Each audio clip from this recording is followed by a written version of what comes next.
देखिए question number 6 है हमारा, यदि बिंदु 1 2 4 वाई x 6 और 3 5 इसी क्रम में, इसी क्रम का मतलब ये नहीं लगातार, जैसे आप एक चतुर्भुज बनाओगे ना, जैसे ए बी सी डी लगातार आएंगे, ऐसे नहीं एक निर्देशांक को आपने यहाँ लिख दिया, दूसरे को इधर लिख रहे हो उसी पर, मतलब क्रम में, एक क्रम में, ठीक है, ए बी सी डी ऐसे क्रम में लेने पर समांतर चतुर्भुज के शीर्ष है तो x और y ज्ञात करो। अब यहाँ पर है ना निर्देशांकों के मान पूछ रहे हैं, न कि दूरी पूछिए। उसमें देखिए ये जो हम प्रश्न है उसमें 7.1 में पढ़ते हैं, तो 7.1 में क्या बोलता है कि 4 निर्देशांक देने के बाद में आपसे पूछा जाता है कि दिया गया चतुर्भुज कौन सा है। यहाँ पर तो x और y का मान ज्ञात करवा रहा है, तो ये आपको अंदाजा हो जाना चाहिए कि इसमें क्या पूछ रहा है, ठीक है। अगर दोनों प्रश्नों में आप तुलना नहीं कर पाओगे तो वहाँ पर प्रश्न आपका गलत हो सकता है, ठीक है। तो देखिए सबसे पहले हम क्या करते हैं, एक चतुर्भुज बनाते हैं। हमारे पास मान लो कि ये समांतर चतुर्भुज है, ठीक है, और इस समांतर चतुर्भुज में ये हो गया आपका ए बिंदु, ये हो गया बी, ये हो गया सी और ये हो गया डी। अब इसमें जो ए बिंदु है इसके निर्देशांक आपको इसमें दे रखे हैं 1 और 2 4 वाई x 6 3 5, ठीक है, समझ आया सभी को। अब देखिए हम यहाँ से अंदाजा एक और लगा सकते हैं कि अगर हम जैसे ए बी की दूरी निकालते हैं तो ए बी की दूरी में यहाँ पर सारे निर्देशांक होने चाहिए, है ना।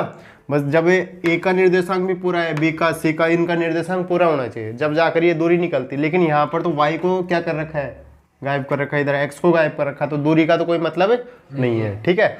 अब एक्स और वाई का मान पूछा है, इसमें किसका मान पूछा है, एक्स और वाई का। तो हम क्या करते हैं, सबसे पहले जो ये ए सी को मिलाते हैं, ठीक है। तो ये क्या हो गया आपका ए सी विकर्ण हो गया, और इस ए सी विकर्ण का मान लो ओ एक मध्य बिंदु है, क्या है, ओ एक मध्य बिंदु। तो देखिए यहाँ पर क्या लिखेंगे हम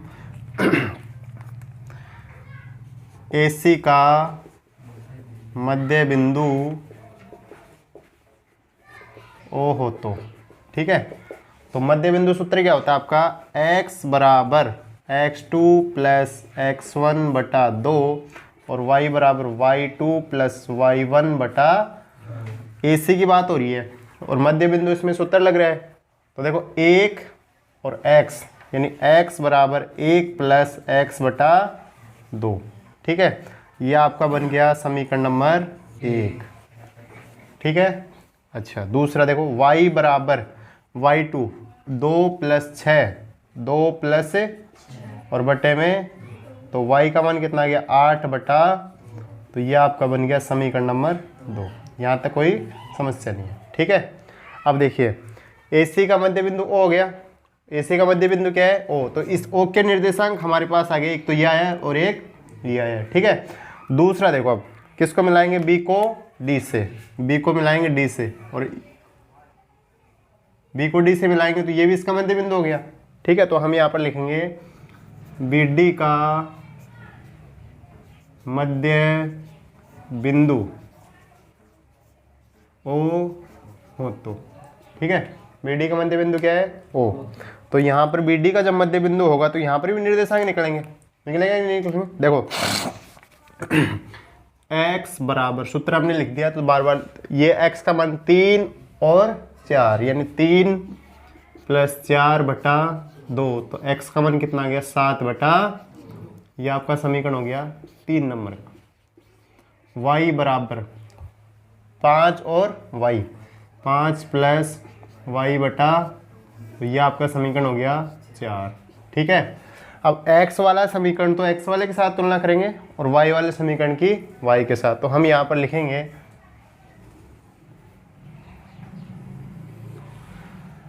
समीकरण 1 व 3 से, समीकरण 1 व, तो समीकरण 1 में देखो x से x कैंसिल हो गया, तो हमारे पास रह गया 1 प्लस एक्स बटा 2 इजिकल टू 7 बटा 2 यानी 7 बटा, तो बटे से बटा कैंसिल हो गया, ठीक है। तो 1 प्लस एक्स बराबर 7, तो x का मान कितना आ जाएगा 6, कितना आएगा 6, ठीक है।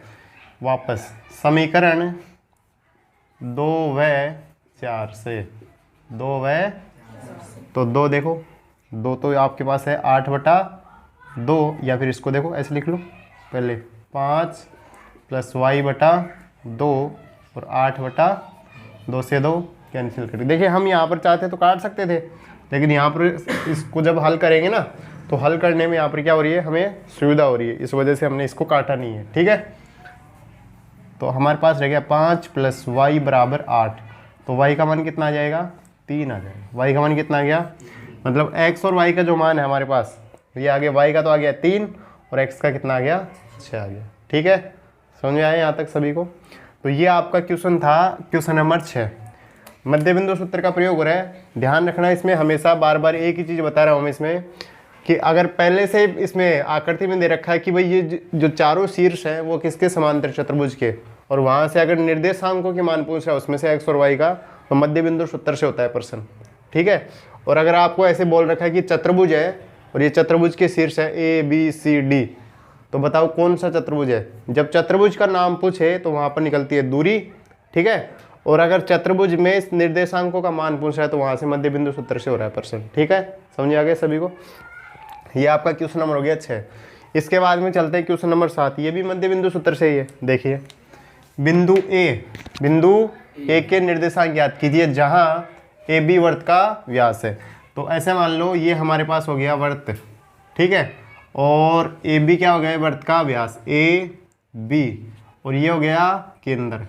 ठीक है, यहाँ तक समझ में आ रहा है सभी को। बिंदु ए के निर्देशांक ज्ञात करो।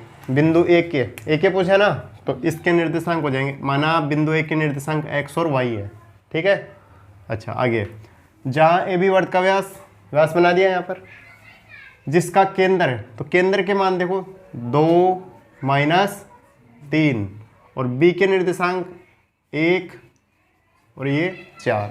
अब यहाँ पर मैंने आपको एक नोट लिखा रखा है इसमें मध्य बिंदु सूत्र में, कि अगर 3 बिंदुओं में से, कितने बिंदुओं में से, 3 बिंदुओं में से अगर 2 बिंदुओं के मान आपको दिए जा रहे हैं, तो वहाँ पर सूत्र कौन सा लग रहा है, मध्य बिंदु का। तो ये बीच में आ रहा है ना मध्य बिंदु, ये कहाँ पर आ रहा है, बीच में। तो ये तो हो जाएगा आपका क्या, देखो ये तो हो गया आपका x1 y1, ये हो गया आपका x2 y2, और ये क्या हो जाएगा, x और y हो जाएगा, x और। तो मध्य बिंदु सूत्र का यहाँ पर देखिए प्रयोग करेंगे हम। तो x = x2 + x1/2 और y = y2 + y1/2। तो देखिए x का मान कितना है, 2, बराबर x2 का बताओ 4, और x1 का x1 का क्या है, देखो ये रहा x1 का x, और बट्टे में 2। तो ये इसके साथ गुणा हो जाएगा, कितना हो गया, 4। कितना हो गया, 4 + x, 4 + ये आ रहा है क्या, तो देखो ये इधर जाकर घट जाएगा। हाँ, क्या हो गया, x2 का मान कितना है, अच्छा x2 का मान कितना है यहाँ पर, 1। अच्छा सॉरी, x2 का मान कितना हो गया, 1 हो, यहाँ पर भी कितना आ जाएगा, 1। देखिए x2 का मान यहाँ पर है ना, हमने 4 कहाँ से रख लिए इसमें।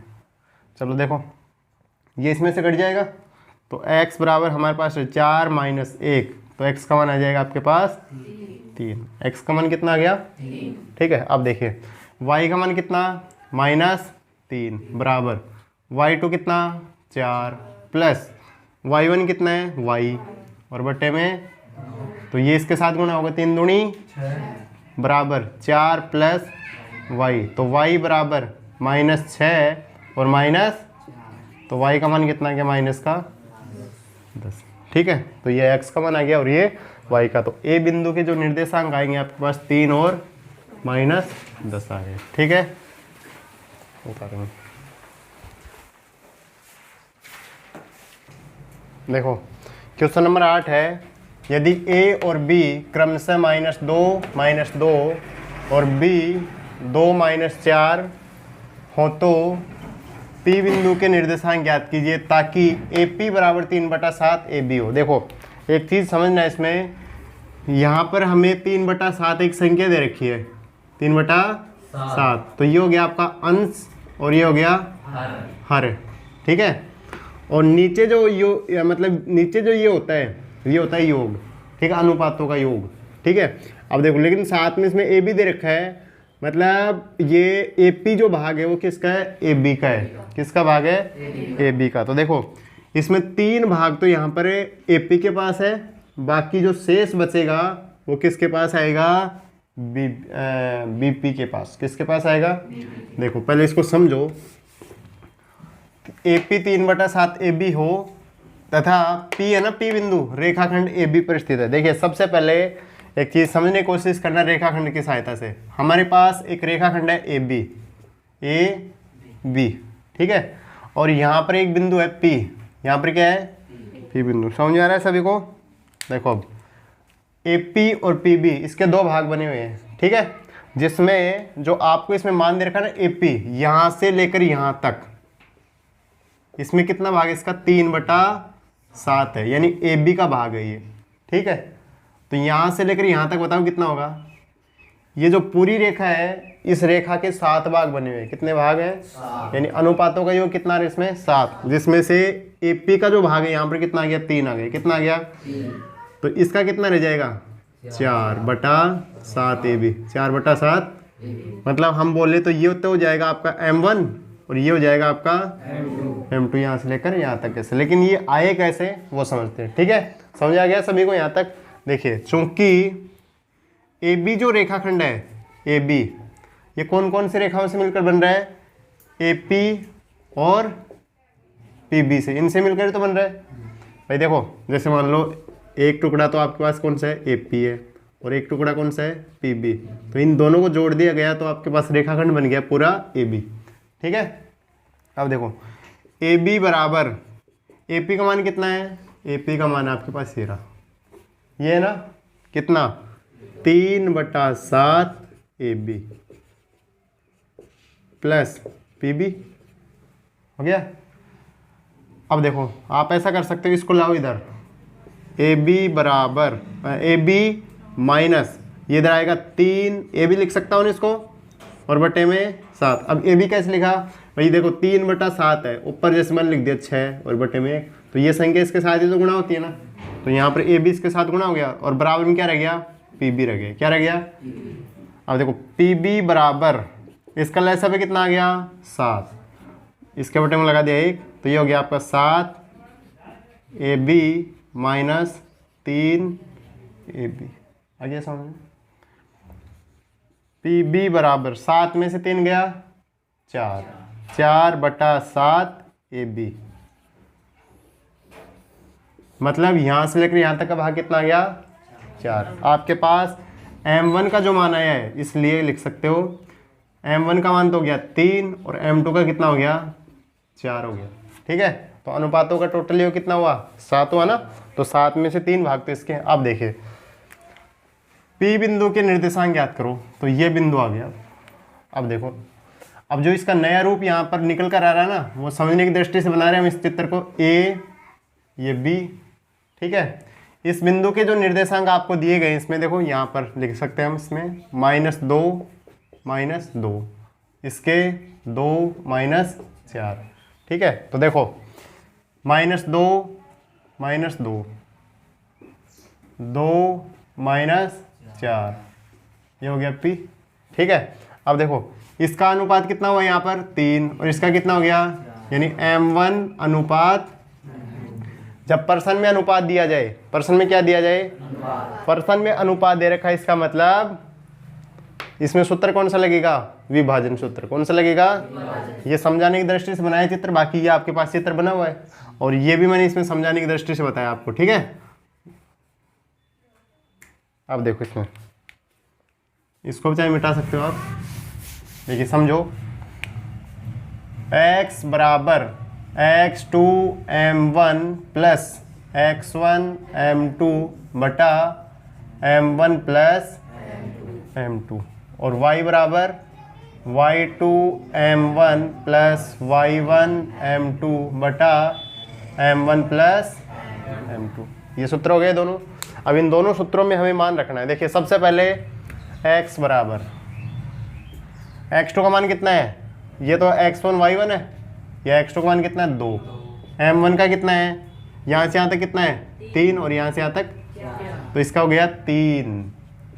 x1 का बताओ कितना है -2, और M2 का कितना है 4, 3 + 4, x बराबर ये हो गया 6 और ये हो गया -8 और बटे में, तो x बराबर कितना -2 बटा x का मान तो आ गया ये, x का मान तो आया ये, ठीक है।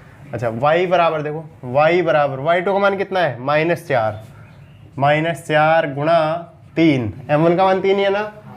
अच्छा प्लस y1 -2, तो -2 गुणा 4 और बटे में 3 + 4, तो y का मान कितना हो गया -12 और ये -8 बटे में 7, तो ये हो जाएगा -20 बटा 7। तो P बिंदु के निर्देशांक पूछे ना इसमें, देखो यहाँ पर क्या पूछ रहा है, P बिंदु के निर्देशांक याद करो, तो P के निर्देशांक हो जाएंगे यहाँ पर -2 बटा 7 और -20 बटा 7, ये आपका आंसर।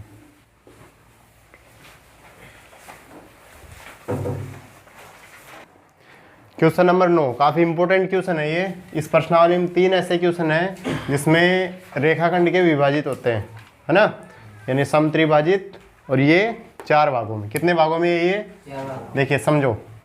एक रेखाखंड है मेरे पास जिसका नाम है AB, ठीक है, और इसमें जो एक के निर्देशांक आपको दिए गए -2 और ये हैं 2, और B के जो निर्देशांक इसमें दे रखा है वो है 2 और।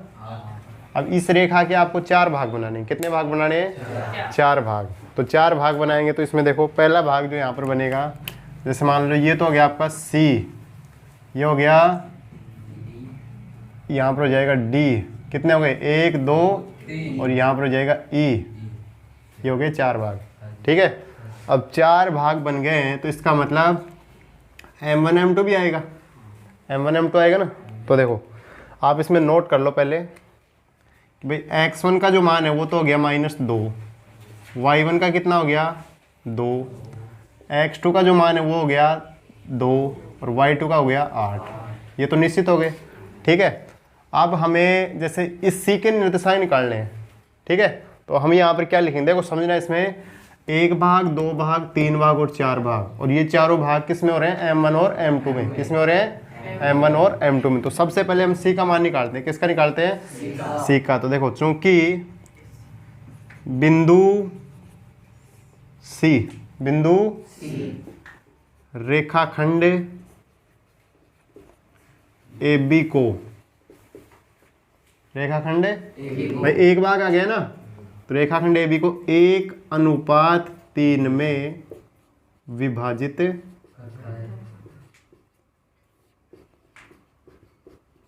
ठीक है, 1:3 में, समझ आया यहाँ तक। अच्छा इसके बाद ये एक हो जाएगा, फिर दूसरा देखो, एक यहाँ से निकालेंगे,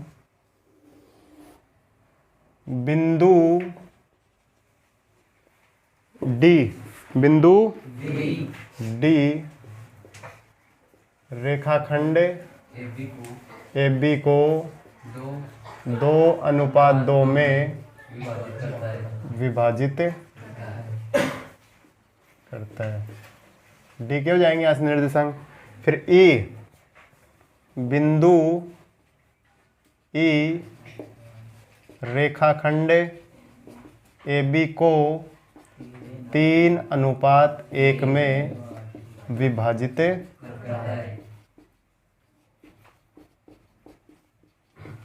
तीन लाइनें हमें इसमें याद रखनी है कि भाई क्या करना है और क्या करेंगे। देखिए x1 x2 और y1 y2 का भी चेंज नहीं होंगे इस प्रश्न में, ठीक है, ऐसे कैसे हैं, लेकिन यहाँ पर m1 m2 समय समय पर क्या हो जाएंगे, बदल जाएंगे। सबसे पहले C बिंदु के हमें निर्देशांक निकालने हैं, ठीक है, और किसी भी बिंदु के निर्देशांक क्या होते हैं, x और y होते हैं, ठीक है। कोई भी बिंदु हो तो उसके निर्देशांक हमेशा क्या रहेंगे, x और y रहेंगे। तो देखो सूत्र लगाता हूँ मैं, x बराबर x2 m1 plus x1 m2 बटा m1 प्लस m2, y बराबर y2 m1 y1 m2 और m1 प्लस m2, समझ आ गया। सेम टू सेम ये सूत्र यहाँ पर भी लिख देंगे, x बराबर x2 m1 x1 m2 m1 plus, और यहाँ पर लिख देंगे y बराबर y2 m1 y1 m2 और m1 प्लस m2।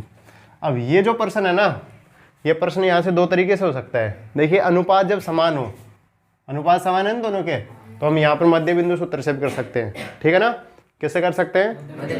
कैसे? देखो मध्य बिंदु से कैसे कि भाई ये हमें किसके निर्देशांक निकालने हैं? डी के। तो यहाँ से लेकर यहाँ तक का जो भाग है वो बराबर है, दो इधर है और दो इधर है, ठीक है ना।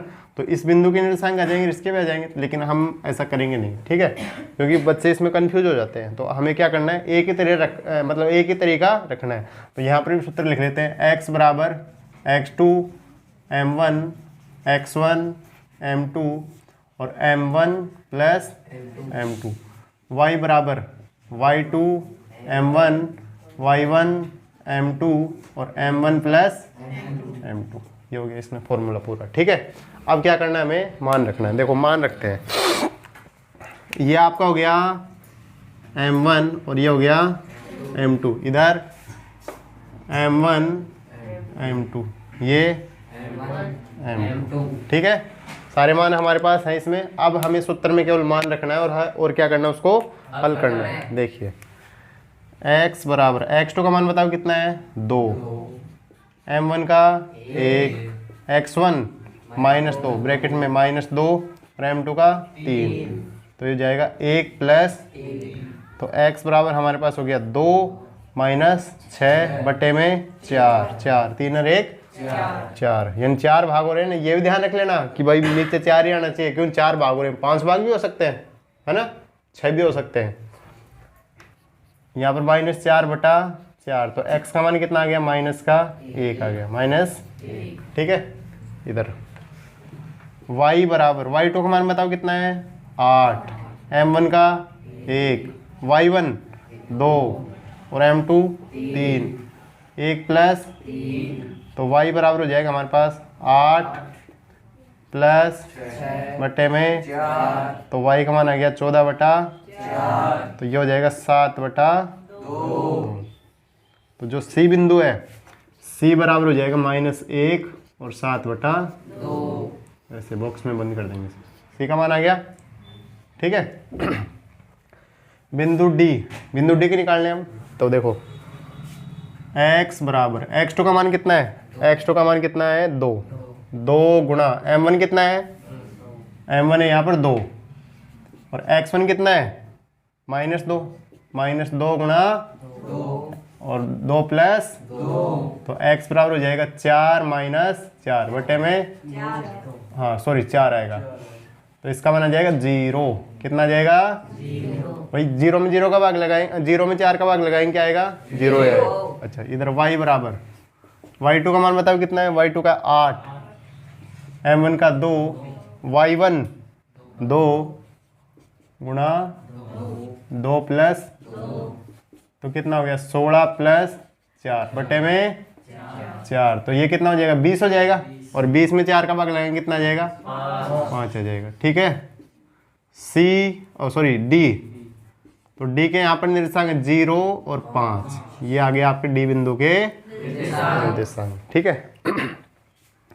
x बराबर x2 का मान 2 गुणा 3 है ना m1 का मान, x1 -2 गुणा 1 और 3 प्लस 1, तो x बराबर हो गया 6 माइनस 2 और बटे में, तो x बराबर 4 बटा, तो x का मान आ गया 1, x का मान कितना आया, 1 आया। y बराबर y2 का मान बताओ कितना है, y2 का 8 गुणा 3 और y1 है 2 गुणा 1 आ जाए, कितना आ गया, और 3 प्लस, तो y बराबर हो जाएगा 24 प्लस 2 बटा, तो y का मान कितना हो गया, 26 बटा, तो y हो जाएगा 13 बटा 2, 13 बटा, तो यहाँ पर जो है ना E बिंदु 1 और 13 बटा 2 उतारेंगे इसको।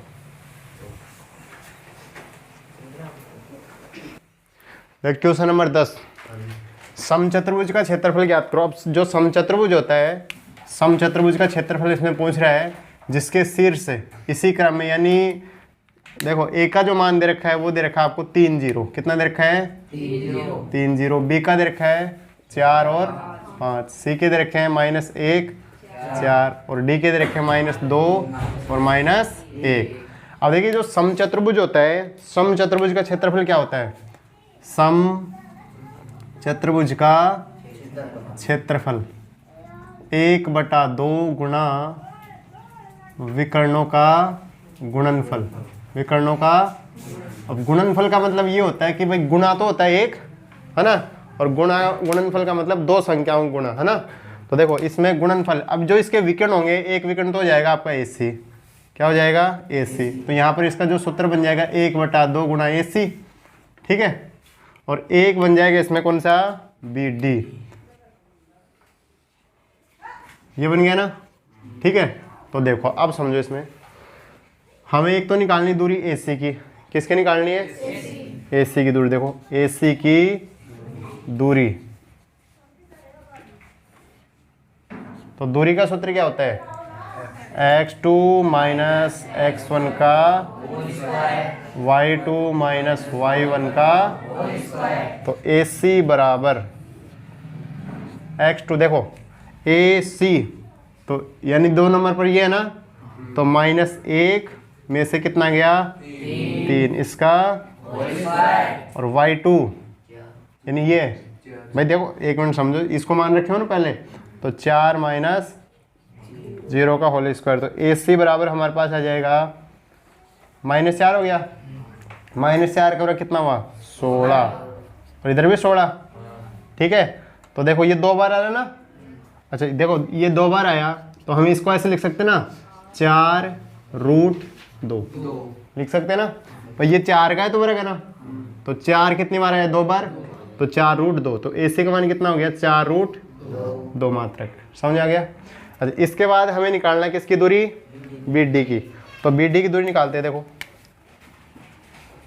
BD की दूरी, BD की दूरी B से लेकर D, देखो 4 में से कितना जाएगा? -2, तो ये हो जाएगा प्लस का 2, और 5 में से कितना जाएगा? -1, तो ये हो जाएगा +1। तो देखो 4 और 2 6, 6 का वर्ग 5 रे 6 का वर्ग, तो वही 6 2 बार आया। तो यहाँ पर जो BD है, BD का मान कितना हो गया? 6√2। अब देखो ये दोनों मान आ गए। अब समचतुर्भुज का क्षेत्रफल क्या होता है? 1/2 गुणा विकर्णों का। तो देखो 1/2, AC का मान कितना है? 4√2। BD का कितना है? 6√2। तो देखो ये कंप्लीट, ये अपने पास ऐसे हो जाएगा 1/2, 4 गुणा 6 गुणा 2, ये पूरा 2 हो जाएगा ना, तो 2 से 2 कैंसिल, तो इसका मान आ जाएगा 24 वर्ग मात्रक। ठीक है, उतारो।